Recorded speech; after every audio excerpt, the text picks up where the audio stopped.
स्वागत है आपका कमोडिटी फटाफट में। अगर आपके पास भी कोई सवाल हो तो आप हमें भेज सकते हैं। हमारा नंबर है 9136934065। इस नंबर पे आप अपना सवाल हमें भेजें, अपना नाम, अपने शहर का नाम और सिर्फ कमोडिटी से जुड़े सवाल भेजें। 9136934065 ये हमारा नंबर है। अगले आधे घंटे तक हमारे साथ दो मेहमान होंगे जो आज आपको मदद करने वाले हैं। भूपेश शर्मा हैं जो आपके सभी सवालों के जवाब यहाँ पर देंगे और साथ ही लोकेश सेठिया भी हैं, उनसे भी हम आपके सवालों के जवाब लेंगे। साथ ही हमारे साथ आज एक खास मेहमान हैं, जीजेसी के वाइस चेयरमैन अविनाश गुप्ता हैं। शुक्रिया अविनाश जी, आपने वक्त निकाला।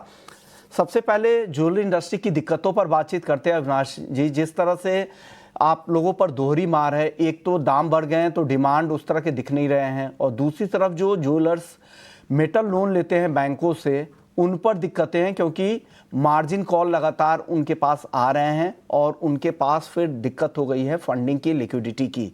इस पर आपका क्या अपडेट है और ज्वेलरी की क्या दिक्कत है ज्वेलर्स की, वो भी बताएं सर। विश्वमान जी, पहली बात तो मैं बहुत बहुत धन्यवाद आपका कि आपने मुझे इस प्रोग्राम में बुलाया, और सभी दर्शकों को मेरा नमस्कार।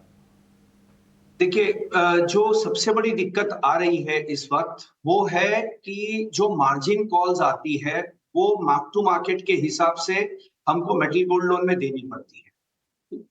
जो लंदन से न्यूयॉर्क की तरफ माल को भेजा गया था, उसकी वजह से interest rate metal gold loan के ऊपर बढ़ गए हैं। जो 2.5 से 3% तक अमूमन चलते थे, वो 2.5 से 3% से जाकर के 7.5 से 8% तक चले गए हैं।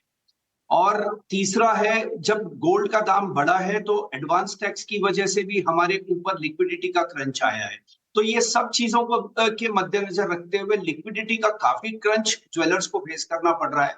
तेजी के साथ में तेजी का फायदा, उसके साथ साथ ये लिक्विडिटी का क्रंच, दोनों भी चीजें हमको परेशान थोड़ी सी कर रही है। लेकिन ये बहुत ही टेम्पररी फेज है क्योंकि ये सिर्फ नोशनल पेमेंट्स है जो कि आगे फ्यूचर के अंदर वो एडजस्ट हो जाते हैं। सो ये बहुत ही टेम्पररी फिनोमिनन है विश्वमोहन जी। ये भी कहा जा रहा है कि लीजिंग रेट्स भी काफी ज्यादा बढ़ गए हैं क्योंकि जिस तरह से यहाँ पर सप्लाई की दिक्कतें हुई, जब से ग्लोबल मार्केट में हमने देखा कि लंदन से यूएस जब शिफ्ट किए थे गोल्ड, तो उस वजह से सप्लाई की दिक्कतों की वजह से भी लीजिंग रेट्स बढ़ने शुरू हो गए हैं बैंकों के। इस क्या लीजिंग रेट्स बढ़कर कितने हो गए हैं सर अब? क्या बोल रहे हैं विश्वमोहन जी, फिर से एक बार बोलेंगे आप? सर मैं लीजिंग रेट्स की बात कर रहा था, जो मेटल लोन पर आप लोगों को जो मेटल रेट्स गोल्ड लोन लगते के होंगे। ऊपर मेटल गोल्ड लोन के ऊपर अमूमन पहले 3% के आसपास में लेंडिंग रेट चलता था। वो लेंडिंग रेट आज की डेट में global tightness of gold supply की वजह से 7 से 8% के बीच में पहुंच गए हैं। तो ये जो एक प्रॉब्लम हुई है। दूसरी चीज, डोमेस्टिक मार्केट के अंदर गोल्ड आज की डेट में डिस्काउंट में चल रहा है, और जो इंपोर्ट कम होने की वजह से जो इंपोर्टर बैंक्स है या इंपोर्टर्स है, वो अपनी लिक्विडिटी को बनाए रखने के लिए वो लोअर रेट्स में माल बेच रहे हैं ताकि उनको उनकी लिक्विडिटी आ सके। उसकी वजह से भी मेटल गोल्ड लोन के अंदर अपने को भाव को काट के आगे बढ़ने के लिए भी उसमें दिक्कतें आ रही है। तो चारों तरफ से मेटल गोल्ड लोन के अंदर जो भी ज्वेलर्स हैं, जो कि आज की डेट में मैन्युफैक्चरर्स जितने भी हैं, majority of the manufacturers are under metal gold loan to some extent, तो सबको थोड़ा सा प्रॉब्लम हो रहा है। तो ये सारी चीजें बढ़कर के प्रॉब्लम दे रही है ओवरऑल के अंदर लिक्विडिटी के लिए। सर जितने भी बड़े लार्ज चेन स्टोर्स तो उसे कहा, और जितने भी ऑर्गेनाइज प्लेयर्स हैं ज्वेलरी इंडस्ट्री में, वो तो लिस्ट गोल्ड को अपने स्टॉक को मेंटेन करने के लिए रखते ही हैं। बाकी ओवरऑल इंडस्ट्री की बात करें तो कितने ज्वेलर्स होंगे जो मेटल लोन के सहारे चलते होंगे सर? नंबर तो मेरे पास में परफेक्ट नहीं रहेगा, लेकिन जितना मैं अंदाजा लगाता हूं कि मैन्युफैक्चरिंग सेक्टर और जब लार्ज स्केल रिटेल की मैं बात करूंगा, तो एक मोटा मोटी आप एक चीज समझ के चलिए कि 20% के करीब का जो लिवरेज है, वो 20% के आसपास का लिवरेज होता है मेटल गोल्ड लोन की तरफ। अ, क्योंकि एक हेजिंग का बहुत बड़ा सपोर्ट मिलता है जीएमएल के थ्रू, और इंटरेस्ट रेट कम होता था, उस वजह से सारे ज्वेलर्स ने अपनी लेवरेज को 20% के आसपास लगभग मेटल गोल्ड लोन के ऊपर रखा हुआ है। एक सवाल अविनाश जी, किस तरह की फाइनेंशियल स्ट्रैटेजीज यहाँ पे अब ज्वेलर्स की हो गई होंगी, क्योंकि उन्हें तो दोबारा सोचना पड़ रहा होगा क्योंकि जिस तरह की चैलेंजिंग एनवायरनमेंट है मौजूदा, या आप जैसा कह रहे हैं कि ये टेम्पररी फिनोमेनन है और ये आगे जाके चीज़ें ठीक हो जाएंगी? सर देखिए, मेरे हिसाब से अगले 1 महीने के अंदर ये सारी चीजें सेटराइट हो जाएगी। जो जीएमएल का जो इंटरेस्ट रेट बढ़ा है, वो भी जैसे जैसे सप्लाई चेन ठीक होती जाएगी, वैसे वैसे इसका भी रेट नीचे आ जाएगा। प्रीमियम्स जो लगते हैं वो नीचे आ जाएंगे एक्सपोर्ट गोल्ड के लिए। सारी चीजें बिल्कुल स्ट्रीमलाइन हो जाएगी अगले 15 दिन से 1 महीने के अंदर, मुझे पूरा अंदेशा है। तो उम्मीद करते हैं कि सारी चीज़ें ठीक हो जाए। सर, अब एक सवाल, अब आप लोग उम्मीद कर रहे हैं बेहतर हो जाए, आगे अक्षय तृतीया भी है, शादियों की डिमांड भी निकलेंगी, तो धीरे धीरे स्थिति और ग्राहक भी इस भाव को डाइजेस्ट कर लेंगे कि यही भाव रहने वाले हैं, तो धीरे धीरे उनकी वापसी होगी। क्या लग रहा है सर, गोल्ड की चाल आगे कैसी दिख रही है आपको? सर गोल्ड की चाल देखिए, ओवरऑल लॉन्ग टर्म अगर से मैं देखूंगा तो 8 से 10% की तेजी है। और ये करेक्शंस जो आ रहे हैं अभी, ये बहुत ही हेल्दी करेक्शंस हैं। और 2, 3, 4, 5 टके की अगर से मद्दी आती है तो ये बहुत ही अच्छा होगा हमारे ट्रेड के लिए और इन्वेस्टर्स के लिए। 5 टके की मद्दी के ऊपर मेरे हिसाब से सेटल डाउन होना चाहिए। उसके बाद में मौजूदा भाव से 10 टका तेजी मैं रखता हूं अगले 1 साल के अंदर।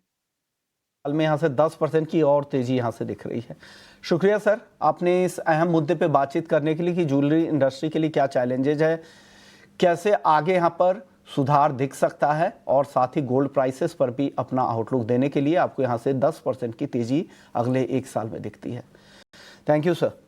चलिए आगे बढ़ते हैं, अब अपने दर्शकों के सवाल जवाब का सिलसिला शुरू करते हैं। बहुत सारे दर्शक हैं जिनके सवाल हमारे पास हैं, एक एक करके उन सवालों के जवाब लेते हैं। हमारे साथ भूपेश जी और लोकेश जी दोनों बने हुए हैं। गोपाल वर्मा हैं, अब ये जानना चाह रहे हैं कि सोने में अब किस लेवल पर खरीदारी करनी चाहिए। लोकेश जी, किन लेवल पे गोल्ड को खरीदना चाहिए? सर नमस्कार सर, आपको और सारे दर्शकों को नमस्कार। एंड अगर गोल्ड खरीदना है तो थोड़ा सा वेट करना चाहिए मेरे हिसाब से। अब मैं एक्यूरेट लेवल एक मिनट में खोल लेता हूँ चार्ट पे। सही लेवल सर इसमें जो होगा 86,000, 86,900, 86,800 के करीब अगर गोल्ड मिलता है उस जगह पे खरीद के चले तो सही रहेगा। 86,900 के आसपास आपको लग रहा है कि अच्छा लेवल है। अगले दर्शक का सवाल है चांदी पर। राजा पटेल हैं, चांदी में आगे के लिए रणनीति जानना चाह रहे हैं। आगे की रणनीति भूपेश जी क्या होगी चांदी की? जी नमस्कार विश्वमोहन जी, अगर बात करें चांदी की तो चांदी का ट्रेंड और मोमेंटम अभी भी नेगेटिव बना हुआ है। शुक्रवार को आपके शो पर मैं लगातार एक ही बात कह रहा था कि चांदी बेचनी चाहिए सोने की तुलना में, और चांदी में अच्छी गिरावट देखी गई, तकरीबन 2200 पॉइंट की गिरावट थी शुक्रवार को।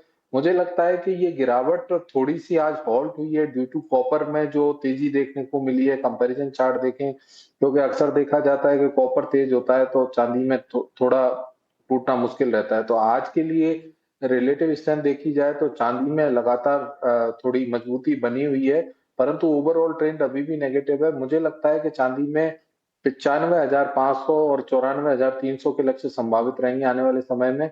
वहां पर कोई पोजिशनल खरीदारी करता है तो वो ज्यादा सेफर साइड रहेगी कंपैरेटिव टू करंट सिचुएशन। सवाल अनुपम जी का है। 86 के लेवल पे इन्होंने चांदी में शॉर्ट पोजीशन बनाई है, बेच रखा है। क्या करना चाहिए भूपेश जी? गोल्ड इन्होंने 86,000 पे बेचा है। जी सबसे पहले तो सलाह ये रहेगी कि 86 का गोल्ड 89 हो गया तो इन्हें अपना स्टॉप लॉस कहीं ना कहीं रखना चाहिए था। इस तरीके के ट्रेड कभी भी ना करें भविष्य में, क्योंकि गोल्ड एक बहुत ही सुपीरियर क्लास का एसेट क्लास है। इसमें तेजी बहुत तेजी से आती है और मंदी धीरे धीरे आती है।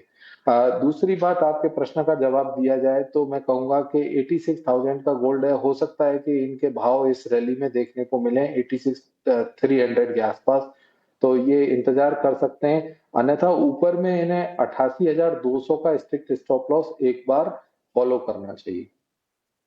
अगले दर्शक है ऋषभ मेहता है। 15 लॉट कॉपर इनको लेना है, किस भाव पर खरीदारी करें? लोकेश जी, काफी हेवी इनको बाइंग करनी है, किस भाव पे खरीदना चाहिए कॉपर इनको? तो सही लेवल तो होगा 905, 906 के लेवल पे। अभी 908 के करीब आई बिलीव चल रहा है कॉपर। थोड़ा सा वेट करें और उसके बाद 90 5904 के बीच में आप थोड़ा थोड़ा ऐड कर सकते हैं इसको। और मेरे हिसाब से इसका जो टारगेट बैठ रहा है वो शॉर्ट टर्म में बैठेगा सर 912 से 915 का, इसको टारगेट आप लेके चल सकते हैं। तो ये सलाह है ऋषभ जी के लिए। शेख ख्वाजा हैं हैदराबाद से। एल्यूमिनियम का मार्च वायदा 10 लॉट 267 रुपये 50 पैसे में इन्होंने खरीदा है। क्या करना चाहिए एल्यूमिनियम पे, आपकी राय क्या बन रही है भूपेश जी? 267.5 की खरीदारी है।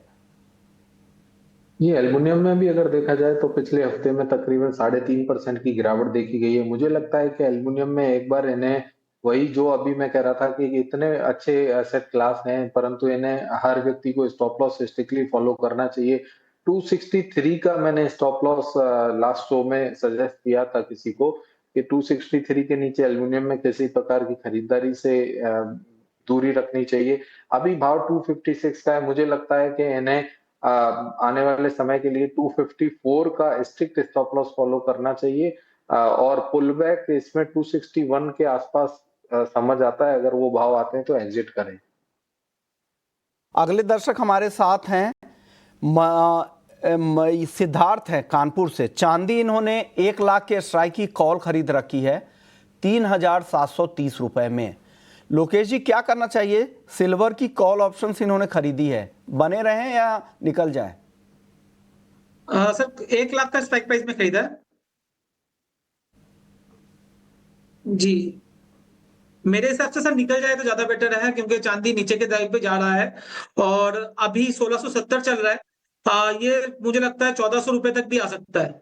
तो मेरे हिसाब से अभी के लिए चांदी जो 1 लाख का इन्होंने खरीद के रखा है 3730 में, ऑलरेडी आधा हो चुका है।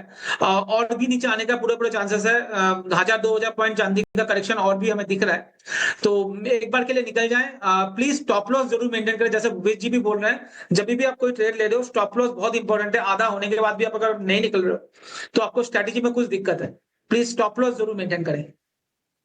अगले दर्शक हमारे साथ हर्ष हैं और प्रवीण हैं। हर्ष है जयपुर से, प्रवीण है पुणे से। दोनों का सवाल नेचुरल गैस पर है। भूपेश जी एनजी पर आपकी राय क्या है? टारगेट और स्टॉप लॉस भी बता दीजिएगा। जी, मैं करंट भाव पर भी वैसे तो 336 पर 37 पर बिकवाली की सलाह दे रहा हूँ कि 336-37 के भाव पर मिलता है तो नेचुरल गैस में बिकवाली करनी चाहिए।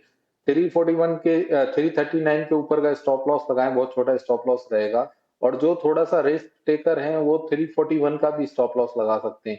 नीचे में 333 और 329 के लक्ष्य संभावित रहेंगे। तो आपको यहाँ से और गिरावट दिख रही है। आप बताइए एनजी पर आपकी कॉल क्या है लोकेश जी?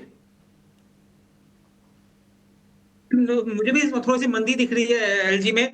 335.40 के करीब को उसको सेल करना ही चाहिए और स्टॉप लॉस आपका होएगा 342 का और टारगेट 228 से लेके 225 तक का मुझे दिख रहा है सर। 328 ना, 328 तक आ सकता है नीचे वहां। 328 जी। अगले दर्शक हमारे साथ मनोहर आहूजा हैं, क्रूड में ऊपर का लेवल जानना चाह रहे हैं। भूपेश जी आपकी कॉल क्या है क्रूड में आज? जी सर, करंट भाव पर बात करें तो क्रूड में ट्रेंड और मोमेंटम दोनों नेगेटिव बने हुए हैं, परंतु एक लगभग साइडवेज सा ट्रेंड है। तो इसलिए मैं कहूंगा कि बाजार अभी रेसिस्टेंस के आसपास ट्रेड कर रहा है। 5930 के आसपास का क्रूड ऑयल में बिकवाली करनी चाहिए। 5975 के ऊपर का स्टॉप लॉस लगाएं। लक्ष्य इसमें 5880 और 5840 के संभावित रहेंगे। चलिए, ये तो सलाह हो गई आप लोगों के नॉन एग्री मार्केट को लेकर। अब बात कर लेते हैं एग्री मार्केट की और सरसों से शुरुआत करते हैं। और हमारे साथ एक खास मेहमान भी हैं, अनिल चतर हैं, जॉइंट सेक्रेटरी हैं mustard oil producers association of India के। शुक्रिया सर, आपने वक्त निकाला। आप लोगों की वीकेंड पे जो मीटिंग हुई थी उस सेमिनार से क्या कुछ निकल कर आ रहा है? उत्पादन का क्या अनुमान है सर आप लोगों का 2024-25 सीजन के लिए? फरवरी में 9 टीम बनाई थी, उसमें करीब 70 लोग थे। उन्होंने सर्वे किया। सर्वे करने के बाद ओपन हाउस में हमने डिस्कशन किया।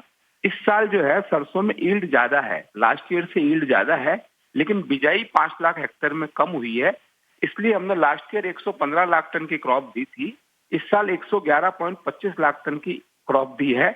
इसमें हल्का सा एमपी में कम है और हल्का इसमें यूपी में कम है क्रॉप। सवाल है कि 2024 में सरकार का जो उत्पादन का अनुमान है वो करीब करीब 129 लाख टन का है और आप लोगों का 111 लाख टन के आसपास का है। इतना जी, फर्क जी, क्यों है जी। सर अब दोनों अनुमान में? सरकार तो सैटेलाइट से भी लेती है, गिरदावरी से भी लेती है। हम तो फिजिकल सर्वे करते हैं, सर्वे करने के बाद सामने सरसों मंडियों में आती है, उससे भी आकलन लगाते हैं। पिछले कई सालों की मंडी की अराइवल को देखते हैं और इस साल की अराइवल से उसको मिलाते हैं। उस हिसाब से हमको 111 लाख टन से ऊपर की क्रॉप नहीं नजर आती है। अब मंडियों का गवर्नमेंट सर क्या आप लोग ये निकालते हैं डेटा? है जी? देश के जितने भी उत्पादक एरिया के जो मंडी है सारे मंडियों के या सिर्फ राजस्थान तक सीमित है? 9 टीम बनी है, 9 टीम इंडिया में किसी कोने में बाकी नहीं छोड़ती। यहाँ तक कि हमारे बिहार बंगाल तक भी लोग सर्वे करते हैं सर हमारा। ओके, तो क्या हाँ, माने कहीं सर, भी सरकार के नंबर्स को माने या आपके नंबर को माने सर? सर देखो, नंबर तो सरकार के हैं, उनको हम कोई चैलेंज नहीं कर सकते क्योंकि हम स्वयं भी सरकार की लेते हैं। लेकिन इंडस्ट्री का भी एक अपना आकलन है, वो इंडस्ट्री का आकलन आपके सामने रखा है सर। बिल्कुल सही बात है, आपके आसपास ही सी के भी डेटा थे सर। अब मेरा सवाल होगा कीमतों को लेकर, कीमतों का रुख अब आगे क्या देख रहा है? इस नंबर को अगर मान के चले, मोपा ने अगर सही अनुमान जारी किया है 111 लाख टन का, तो सरसों के भाव आगे किधर जाएंगे? सर देखो, सरसों की स्थिति यह है कि अभी अराइवल का पीरियड है, 1 महीने अराइवल का दबाव रहेगा, तो तेजी का माहौल तो इसमें अभी फिलहाल नहीं है। लेकिन सबसे सस्ता तेल है, इसके जितने भी प्रोडक्ट हैं, सरसों सीड का जो तेल निकलता है वो अभी सस्ता है पाम से और सोया से। सरसों खल है, वो सभी खल में सबसे मद्दी है। मस्टर्ड डीओसी है, वो सभी डीओसी में अभी मद्दी है। तो मेरे को नहीं लगता कि सरसों में कोई बड़ी गिरावट देखने को मिले और अप्रैल से गवर्नमेंट भी खरीदी पे आने वाली है एमएसपी पे, तो मुझे गिरावट नजर नहीं आती है सरसों में ज्यादा। सर आपको देखकर, या हो सकता है पहले से इन्होंने सवाल भेजा होगा, 3 दर्शक है जो सरसों पे सवाल पूछ रहे हैं। मैं एक ही साथ तीनों के सवाल क्लब करके आपसे पूछ लेता हूं। मनोज गोयल हैं, ये सरसों उत्पादन की रिपोर्ट जानना चाह रहे हैं, हालांकि आपने वो रिपोर्ट बता दी है। सुरेश भी सरसों को लेकर रिपोर्ट पूछ रहे हैं, और नाथू हैं जो सरसों को होल्ड करे या बेच दे। हालांकि इनके लिए ये सवाल नया है। नाथू जी के सवाल का जवाब दीजिए, सरसों उन्हें होल्ड करना चाहिए या बेच दे? सर सरसों को तो अभी फिलहाल मेरे हिसाब से होल्ड करना चाहिए सर अभी। ओके, आपको होल्ड यहाँ से दिख रहा है। अगर होल्ड हाँ, करेंगे तो क्योंकि कितना फायदा होगा और कब तक? टाइम फ्रेम भी बता दीजिए। सर टाइम पीरियड का तो पता नहीं चलता, लेकिन ये जरूर है कि जो भी आज रेट मिल रहे हैं, गवर्नमेंट जब एमएसपी पे खरीदी करने आएगी और तेल की बिक्री निकलेगी, तो मुझे लगता है 10% की तेजी इनको देखने को मिलेगी इसके अंदर। टाइम पीरियड में नहीं बता सकता, लेकिन ये भाव में गिरावट नहीं है, ये एक इनके लिए प्लस पॉइंट है। आगे जाके इसमें इनको कुछ ना कुछ बेनिफिट ही होगा सर। ओके सर, सोयाबीन के दाम काफी कम आ गए हैं। कई सारे दर्शक है जो सोयाबीन पे भी पूछ रहे हैं, हालांकि आप सरसों को ज्यादा ट्रैक करते हैं, लेकिन हालांकि सिमिलर कमोडिटीज है, ऑयलसीड ही है। तो रघुवीर, सौरभ, अर्जुन सिंह सोयाबीन पे आउटलुक जानना चाह रहे हैं। क्या लग रहा है सर, सोयाबीन को लेकर इनको अपडेट दे दीजिए। सर हमारे सेमिनार में लोकसभा अध्यक्ष ओम बिरला साहब आए थे। हमने उनसे निवेदन किया था कि डीडीजीएस की वजह से मस्टर्ड डीओसी और सोया मील में बहुत बड़ी गिरावट आ रही है। उसको संभालने के लिए सोया मील और मस्टर्ड मील में इंसेंटिव देवे गवर्नमेंट 10 से 15%। सरसों में 40% तेल निकलता है, सोयाबीन में 17% तेल निकलता है। बाकी मात्रा इसमें सोयाबीन की है, मील की है। तो मील में अभी मद्दी है, मील की वजह से सोयाबीन गिरी भी है। लेकिन इस लेवल पर सोयाबीन में तेजी इसलिए नहीं कर सकते कि भारत सरकार ने नाफेड के थ्रू माल बेचना जारी कर दिया। तो इसमें सोयाबीन में मुझे नहीं लगता कि अभी किसी भी कारण से बिना मील में तेजी आए सोयाबीन में तेजी आ सकती है। तेजी का कोई कारण सोयाबीन में नजर नहीं आता है। ओके, और सरकार की जिस तरह से बिक्री चल रही सर, वो बिक्री अभी भी जारी है जो नाफेड की तरफ से चल रही थी सोयाबीन की? बिल्कुल बिक्री जारी है, वीक में 3 दिन बिक्री जारी है। एमपी में बिक्री है, महाराष्ट्र में बिक्री है, कर्नाटक में बिक्री है। सोयाबीन बेच रही है गवर्नमेंट बराबर। सोयाबीन का गवर्नमेंट के पास में 20 लाख टन का बफर स्टॉक है। ओके, बिल्कुल सही बात है, तभी तो आगे की खरीदारी भी होगी। शुक्रिया सर, आपने वक्त निकाला और तमाम तिलहन इंडस्ट्री पे अपनी राय आपने दे दी और अपनी उत्पादन रिपोर्ट भी दे दी। और आप लोगों का उत्पादन अनुमान ये है कि 111 लाख टन के आसपास का उत्पादन हो सकता है 2024-25 सीजन में। चलिए आगे बढ़ते, कुछ और दर्शकों के सवाल ले लेते हैं। गणपति है बीकानेर से, ग्वार में कब तक तेजी आने की उम्मीद है? बीकानेर से हमारे साथ भूपेश जी बने हुए हैं। भूपेश जी अब बीकानेर से ही हैं और ये बीकानेर के ही हैं गणपति जी। ग्वार में कब तक तेजी की उम्मीद है? हालांकि रिकवरी दिखी थी, लेकिन पिछले 2 दिनों से यहाँ पर दबाव है, आगे फिर से तेजी लौटेगी क्या? जी, गणपति जी के लिए बड़ा अच्छा उत्तर है मेरे पास कि मुझे लगता है कि ग्वार में अभी आने वाले महीने में एक अच्छी तेजी की संभावना रहेगी।